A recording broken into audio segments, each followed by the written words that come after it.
Hammaga salom, YouTube kanali a'zolari. Bugun bizda tema PlayStation 4 Slim 4 Pro haqida bo'ladi. Kommentariyalarda savollar ko'payyapti. Ya'ni PlayStation 4 Pro olsa bo'ladimi 2026-yilda va ularda chistka nimalari, PlayStation 4 Pro'ning modellari, ovozlari qanday chiqadi, shumlari, o'shalar haqida bo'ladi obzorimiz. Xo'p, demak PlayStation 4 Slim Pro deyarli bir oyda chiqqan ikkala modellar. Xo'p, endi bularni farqi PlayStation 4 Slim bilan Pro'ni farqi. Pro video kartasi 2x2 kuchli video karta. Ya'ni video grafический protsessor 2x2 kuchli. Baribir ham 4K televizorlarda ozgina bo'lsa ham farqini bilasiz, juda ham ozgina. Endi bu degani masalan PlayStation 3 bilan PlayStation 4 ni farqini bilganday degan gap emas. PlayStation 4 ni oddiysi ham kerak bo'lsa o'ziga yarasha yaxshi effekt qoldiradi. Ayniqsa hamma ham katta monitorlarda o'ynolmaydi. Kimlardir kompyuterning masalan 24 talik shunaqangi displeyda, monitorda o'ynaydiganlar ham ko'p. Xo'p, to'xtaladigan bo'lsak, 2026-yilda PlayStation 4 ni olsa bo'ladimi? Bo'ladi albatta.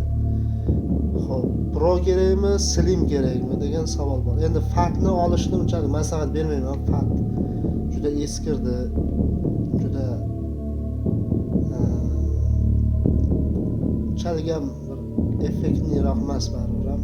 Bu 4 Slim bilan 4 Pro ga qaraganda anchagina. Endi qaranglar. Slim kompaktni juda chiroyli turadi. Ovozi ham deyarli unchalik ham shumcha bermaydi. Agar termopastani surtsa, sразу effekt beradi. Keyin Pro 4 Slim HDR поддержка qiladi, aytib ketay. HDR ham почти 4K. Keyingisi PlayStation 4 Pro. Pro modeli juda ham mashhur. Ko'rinishi ham bahaybatli, salobatli ko'rinadi. Bu degani 4K поддержка qiladi degani emas. Qandaydir barib qo'yganingizda unda ham HDR ko'rsatadi. To'g'ri, qo'shilaman, bir xil payti kartinkalar juda yuqori darajada effekt beradi. Uni ham endi nastroykalar bor, super sampling degan nimalari bor, auto rendering nimalari bor. Ularga tegilib yurishni maslahat bermayman. Yaxshilamay qolishini men bir ko'p marta guvohi bo'lganman. O'sha qanday olsalaring, zavodskiy nastroykadami nimada bo'lsa, o'shanday ishlatib yurgan ma'qulroq. Xo'p, 4K поддержка qiladi deb hisoblasak ham, video kartasi zo'rroq. Endi ularda ovozi, shumi chiqadigan darajasini qaranglar-da. Masalan, PlayStation 4 Pro ni endi hammasida, Fatda ham, Slimda ham, Proda ham 3 ta model bo'ladi. Proda ham xuddi shunaqa 3 xil model emas, ana unaqa reviziya bo'ladi. Masalan, 2017-yilda oxirida birinchisi chiqqan, orqasida to'g'ri burchak katta nimasi bo'ladi. Razyon bo'ladi, pitaniya kabel ketadigan. O'shanaqalar birinchi reviziyasi bo'ladiki, ikkinchisi ham shunaqangi bo'ladi va uchinchisi oddiy, unda PlayStation 4 Slim yoki PlayStation 3 yoki xohlagan nimangizni belgilab Kipo radioni ham belgilasak bo'ladi. O'shanga ketadigan kabel ketadi. 3 Pro'ni 3-reviziyasida, 4 Pro'ni 3-reviziyasida o'shandan bilib olsa bo'ladi. Demak, birinchi, ikkinchisini ovozi chiqib ketyapti deylik, shum baland deylik. Shum baland bo'lganda uni ichini ochib tozalash kerak bo'ladi. Tozalash uchun bizga originalniy MX4 kerak bo'ladi. Originalniy Arctic MX4 ni hozir Uzumga kirib ko'rdim, Uzum marketga. Hamma endi Uzum marketdan foydalanadi. Men ham bir bor kirib ko'rdim, original bormi yo'qmi dedim. Originalga o'xshaydiganlar bor ekan, lekin bittasi haqiqatan ham originalga o'xshayapti. Chunki kommentariyalarda ham original deb faqat shunaqangi izohlar qoldirilgan. Haqiqatan originaldir. Mana shunda xullas. Internet ishlamayapti, ya'ni video zaps qilayotganimda yaxshi ishlamaydi o'zi. Xullas mana shu ekan. Qarab olinglar, yaxshilab rasmlarni ko'rib.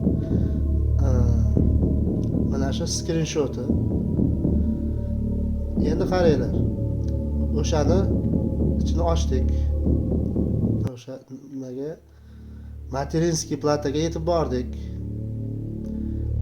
Materinskiy platani suxoy salfetka bilan eski tema pastga surkalgan bo'lsa, o'sha eski nima bu yoqqa yoyilib ketgan bo'lsa, o'shani astalik bilan nima deydi, artib olishimiz kerak. Mayda mikrosxemachalarga teginib ketmaslik kerak iloji boricha. Endi qaranglar. Buni artib olganimizdan keyin o'sha Arctic Mix 4 ni tonkiy sloy, ya'ni yuqaroq, juda ham yuqa emas, lezvada yuqa emas-ku, yuqaroq qilib surtganlaring ma'qul. To'rtburchak qilib, hamma yog'iga shalab boqib, bir narsalar qilib tashlash shart emas. Keyin buni surkab bo'lgandan keyin endi qaranglar, bu 3-reviziya emas-da, boya aytganimdek. Masalan, sizda 3-reviziya bo'lishi mumkin yoki 2-reviziya bo'lishi mumkin. 1-2-reviziyada sirazi effekt bermasligi mumkin. Ovozi sal yo'qoladi, keyin yana paydo bo'lishi mumkin, ehtimoli bor. Uning uchun termoprokladkalar bo'ladi. O'shalarga ahamiyat berish kerak. Hech biri yo'qolmasligi kerak. Har bir PlayStationda termoprokladkalarni joyini adashtirib qo'ymaslik kerak-da, o'shanga e'tibor berish kerak. Keyin termoprokladkalarni qilgandan keyin mana bunaqa temiri bo'ladi. Nomi sal esimdan chiqdi. Xullas, o'sha nimani ushlab turadi, vibratsiyani ushlab turadigan. Salgina qo'l bilan qayirish kerak. Unchalik ham juda ham qattiq emas.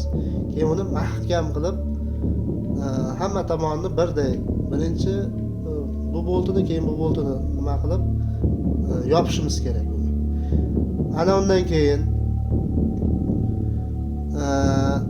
endi bu hammada ham shunday. Endi qaranglarda, 1-2-reviziya prolarni ovozini yo'q qiladigan narsa o'sha boyagi temir bo'ladi. Ajratib tashlaydigan temir bo'ladi. Ya'ni o'sha temirni biz Xbox'larda ko'rganmiz, to'rtburchak bo'ladi. Bunda plus. O'sha bo'lsa, o'sha Pro ovozi chiqmaydi. 1-2-reviziya uchun kerak. 3-reviziya uchun keragi yo'q u narsa. Xo'p. Endi Pro va Slim 2026-yilda bemalol olsa bo'ladi. Ichida hit o'yinlar juda ko'p. Proshifkalar deyarli yanagi hamma PlayStation 4 polniy menimcha vzlom bo'ladi. Bemalol o'ynab mazza qilib nima qilishlari mumkin. Menimcha ma'lumotlar foydali bo'ldi deb o'ylayman. Yana savollar, takliflar bo'lsa bemalol ichkiga yolishlari mumkin. Video yoqqan bo'lsa like bosing, obuna bo'ling, do'stlarga ulashing, poddershka qiling mana shu kanalni. Telegram lichkamiz har doim mana shu yerda bo'ladi. qilaverasizlar. Keyingi video nima haqida bo'lishini izohlarda yozib keting. Buguncha xayr, shu keyingi videoda ko'rishguncha xayr, paka.